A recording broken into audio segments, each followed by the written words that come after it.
আমি দীপার, তোমরা দেখছো আমার চ্যানেল দ্য দীপ টু, যার ঘড়ি কাটার সময় হচ্ছে 6টা বেজে 2 মিনিট। তো সকাল সকাল বেরিয়ে পড়েছি জগন্নাথ টেম্পলের উদ্দেশ্যে। তো আজকে তোমাদেরকে এই ভিডিওতে দেখাবো কীভাবে পুজো দিতে হয় এবং মন্দিরের কি কি রহস্য রয়েছে এবং মন্দিরে কি কি নিয়ম পুজো দেওয়া এবং কোন দ্বার দিকে ঢুকলে সুবিধা হবে, কোন দিকে কি রয়েছে, সব কিছু ডিটেলসে তোমাদেরকে এই ভিডিওর মধ্যে দেবো। যারা আগামী দিনে পুরী আসছো জগন্নাথ দেবের পুজো দেবে, তারা সব কিছু এইটা ভিডিওর মাধ্যমে জানতে পারবে। তো চলো, এখন আমরা সকাল সকাল বেরিয়ে পড়েছি, যাচ্ছি মন্দিরের উদ্দেশ্যে। এখান থেকে সামনে বেরিয়ে অটো পেয়ে গেছি, সেখান থেকে অটো ধরে চলে যাবো মন্দিরে, যেহেতু এখান থেকে অনেকটা রাস্তা। তো চলো।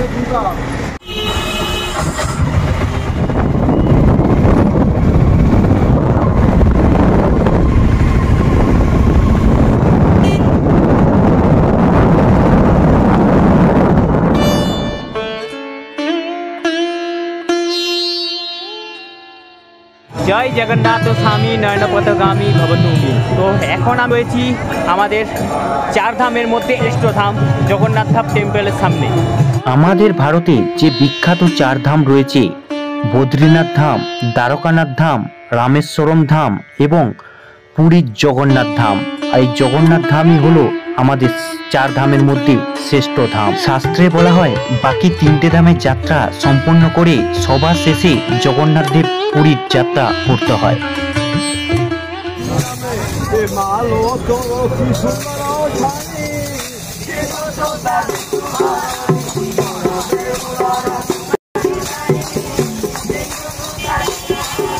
চলো, তার আগে আমাদেরকে ব্যাগপত্র রাখতে হবে কাউন্টারে, যেহেতু ভিতরে কিন্তু আমরা যে কোনো জিনিস অ্যালাউ নেই। মন্দিরে দর্শন করে আসি, তারপরে আবার তোমাদের সাথে কথা হচ্ছে, সব কিছু ডিটেলসে তোমাদেরকে বলছি।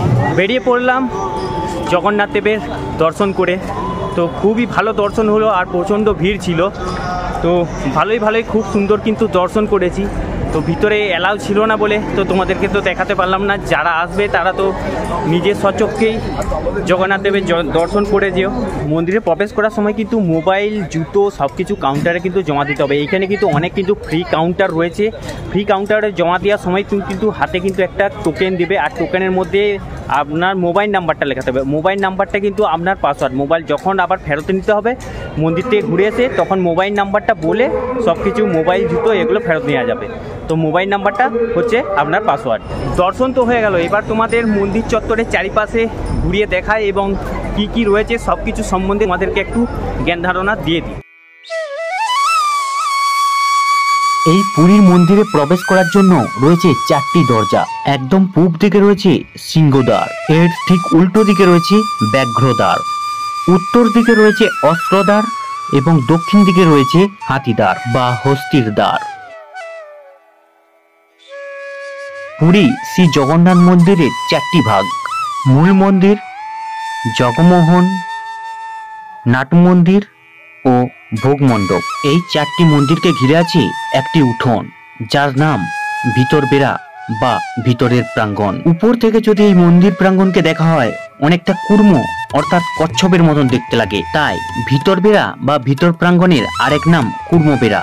কুর্ম মানে কচ্ছপ। এই ভিতর প্রাঙ্গণে জগন্নাথ দেবের মন্দিরকে ঘিরে আরো প্রায় 60টা দেবদেবীর মন্দির রয়েছে। ভিতর বেড়া বা কুর্ম বেড়াকে একটা প্রাচীর দিয়ে ঘেরা রয়েছে, যে প্রাচীরের নাম কুর্ম প্রাচীর। এই কুর্ম প্রাচীরের বাইরে আরেকটা উঠোন রয়েছে, যার নাম বাইরের উঠোন বা বাইরে বেড়া। এই বাইরের উঠোন বা বাইরের প্রাঙ্গণ আছে রান্নাঘর, মন্দির কমিটি অফিস, আনন্দবাজার বা ফুলের বাগান ইত্যাদি। এই বাহির বেড়া বা বাইরের প্রাঙ্গণ পূর্ব পশ্চিমে 665 ফুট লম্বা এবং উত্তর দক্ষিণে 644 ফুট লম্বা এক বিশাল প্রাচীরে ঘেরা। এই প্রাচীরের নাম মেঘনাথ। আর আমি এখন দাঁড়িয়ে আছি সেই মেঘনাথ প্রাচীরের সামনে। এই মেঘনাথ প্রাচীরের উচ্চতা 22 ফুট এবং চওড়া 6 ফুট 5 ইঞ্চি।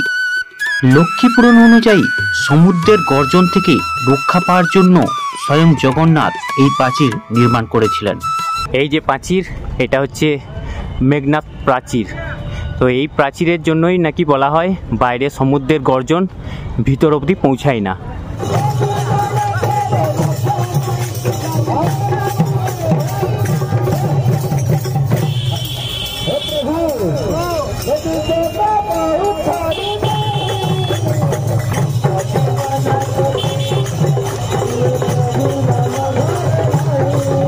করার ব্যাপারটা যদি বলতে হয়, তোমরা সঙ্গে করে পান্ডা ধরেও পুজো দিতে পারো বা পান্ডা ছাড়াও পুজো দিতে পারো। তো সব থেকে ভালো হবে তোমরা পান্ডা ধরেই পুজো দাও। একটা বিশ্বস্ত ভালো পান্ডা যদি তোমাদের চেনা পরিচিত থাকে তাহলে ভালো, আর না হলে ভালো দেখে একটা পান্ডা ধরে তোমরা পুজো দিত, তোমাদের পুজো কিন্তু ভালোভাবে সম্পন্ন হবে। আর পান্ডাদের সেরকম কোনো ডিমান্ড থাকে না, তোমরা নিজের স্বেচ্ছায় যেরকম দিবে সেটা তারা খুশি মনে সেইটাই কিন্তু নেবে। এবার বলে দিই পুরীর জগন্নাথ মন্দির কখন খোলা থাকে। প্রতিদিন সকাল 5:30 নাগাদ মন্দিরের গেট খুলে দেওয়া হয়। এখানে যে সিংহদ্বার গেট, সেই সিংহদ্বার গেট খোলার পর প্রধান পুরোহিত এসে আরতি করার পর পূর্ণার্থীদের ভিতরে প্রবেশ করতে দেওয়া হয়। কিন্তু যেই সময়গুলোতে জগন্নাথ দেবকে ভোগ নিবেদন করা হয় সেই সময়গুলোতে পূর্ণার্থীদের লাইনগুলো আটকে দেওয়া হয়। তাই মন্দিরে প্রবেশ করার সব থেকে ভালো সময় হলো সকালবেলা 5:30টার সময়। যেহেতু এই গরমে প্রচণ্ড পরিমাণে রোদ, তাই দেখো চারিপাশে এরকম কার্পেট বিছিয়ে দিয়েছে, আর কার্পেটগুলো কিন্তু ভিজে ভিজে রয়েছে। যারা খালি পায়ে হাঁটাহাঁটি করছো তাদের কিন্তু এটা মন্দির প্রাঙ্গণ থেকে ব্যবস্থা করা রয়েছে, এরকম ভেজা কার্পেটের উপরে হাঁটতে পারো। নালে বাকি এই যে দুপাশে দেখতে পাচ্ছ পাথরগুলো কিন্তু এই রোদে প্রচণ্ড গরম হয়ে যায়। এইরকম জল খাওয়ার জন্য কিন্তু 1 হাত ছাড়া ছাড়া ছোট্ট ছোট্ট নলকূপ করা রয়েছে, এইখান থেকে তোমরা জল খেতে পারো। ঠান্ডা জল কিন্তু একদম ড্রিঙ্কিং ওয়াটার। অনেকটাই গরম হয়ে গেছে মন্দির প্রাঙ্গণের চারিপাশ, তাই এরকম দেখো জলের ফোয়ারা দিয়ে চারিপাশটা কিন্তু পাথরগুলো কিন্তু ভেজানো হচ্ছে। দেখো এখন দাঁড়িয়ে রয়েছি সেই কোণারকের অরুণ স্তম্ভের কাছে। এই অরুণ স্তম্ভ আগে কোণারকের মন্দিরের কাছেই অবশিষ্ট ছিল। জগন্নাথ মন্দিরের সামনে সিংহদ্বারের কাছে যেই অরুণ স্তম্ভটি 34 ফুট উঁচু, এই স্তম্ভের উপরে কোষ্ঠী পাথরের তৈরি সূর্যদেবের সারথি অরুণ দেবের মূর্তি আছে। এই স্তম্ভটি আগে কোণারক সূর্য মন্দিরে ছিল। উড়িষ্যায় মারাঠাদের রাজত্বকালে বাবা ব্রহ্মচারী কোণারক থেকে এনে জগন্নাথ মন্দিরের সামনে স্থাপন করেন।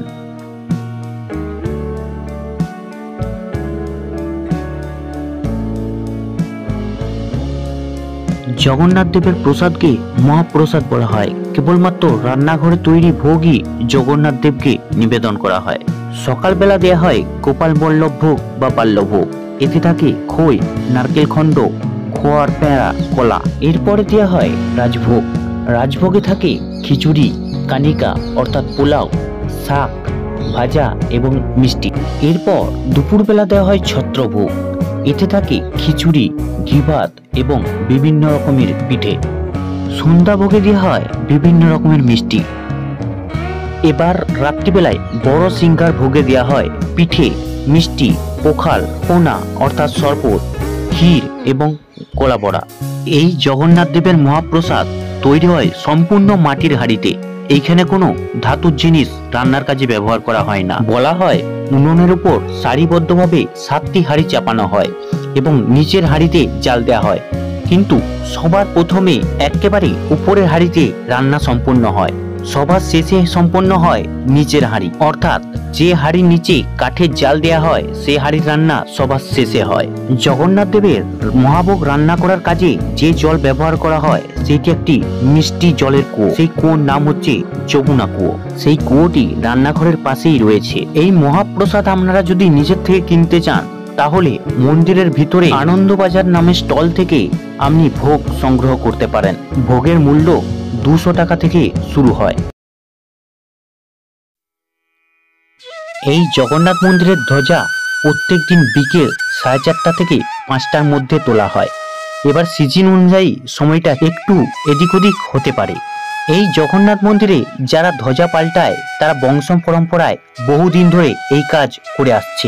মন্দিরের চূড়োয় যে অষ্টধাতুর চক্রটা রয়েছে ওই অবধি তারা মন্দিরের যে খন্ডলাইট পাথরের ডিজাইন, সেই ডিজাইনের খাঁজ ধরে ধরে তারা ওই চক্র অবধি পৌঁছে যায়। তাদের এই বংশ পরম্পরায় নিত্যদিনের কাজ এটি। এই মন্দিরের ধ্বজা পাল্টানো দুরকম ভাবে দেখা যায়।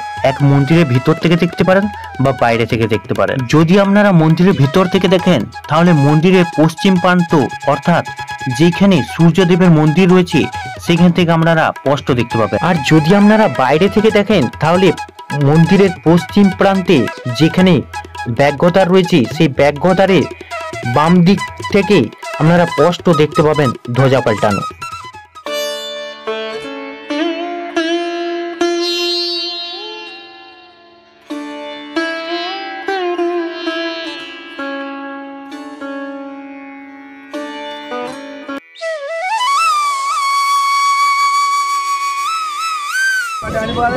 ব্রহ্মা বলেছিল,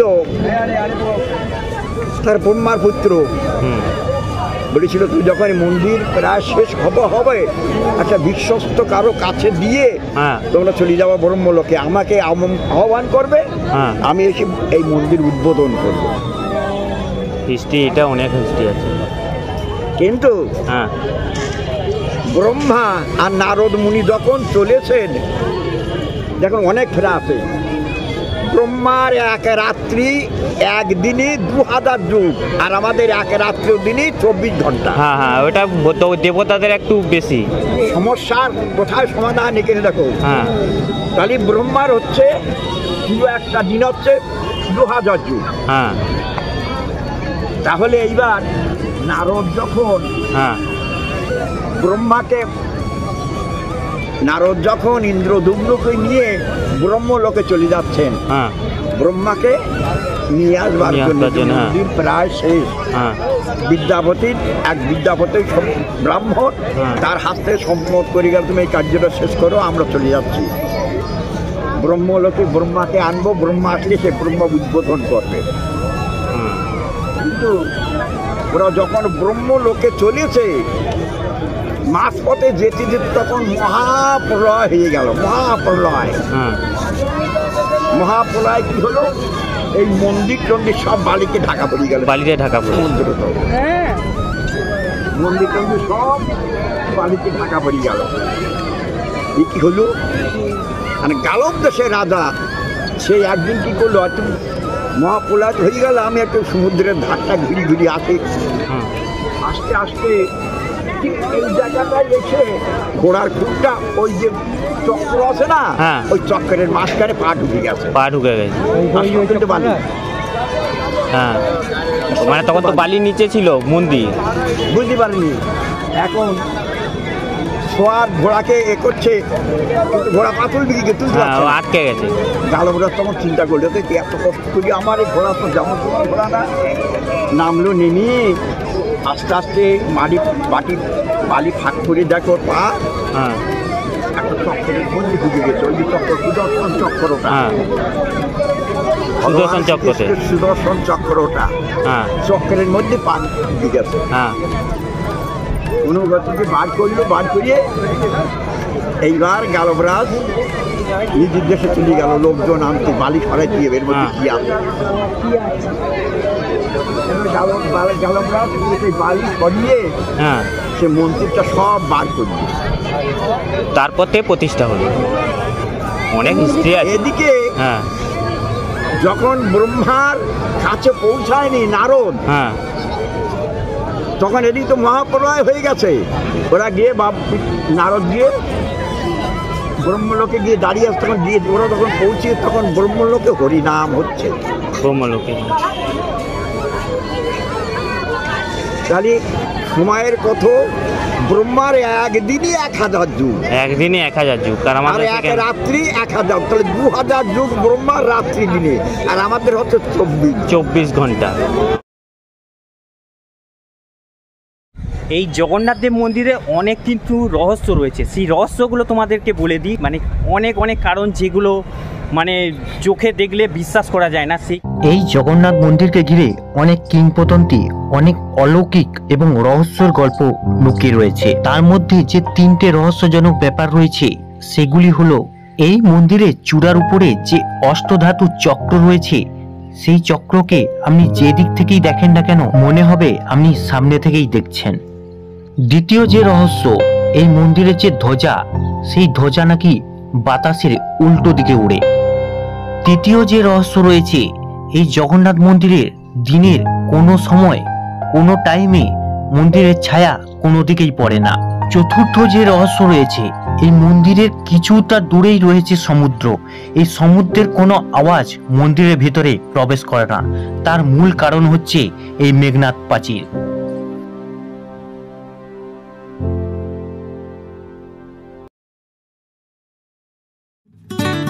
করোনা কালে এই পুরীর মন্দিরকে নতুন রূপে সংস্কার করা হয়েছে। বিশেষ করে এই মন্দিরের বহিরাঙ্গে খুবই সুন্দরভাবে সংস্কার করা হয়েছে।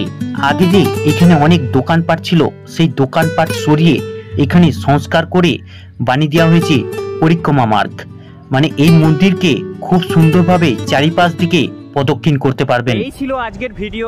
মন্দির সম্বন্ধে যে সবকিছু রহস্য এবং মন্দিরের যে কি নিয়ম সব তাদেরকে বলে দিলাম।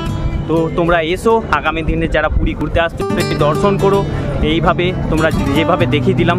তো সেখানে এসো, তোমাদেরকে সব কিছু খুঁটিনাটি ডিটেলসে যতটা পেরেছি বলার চেষ্টা করেছি। তো টাটা, সবাই সুস্থ থেকো, ভালো থেকো, সাবধানে থেকো। জয় জগন্নাথ।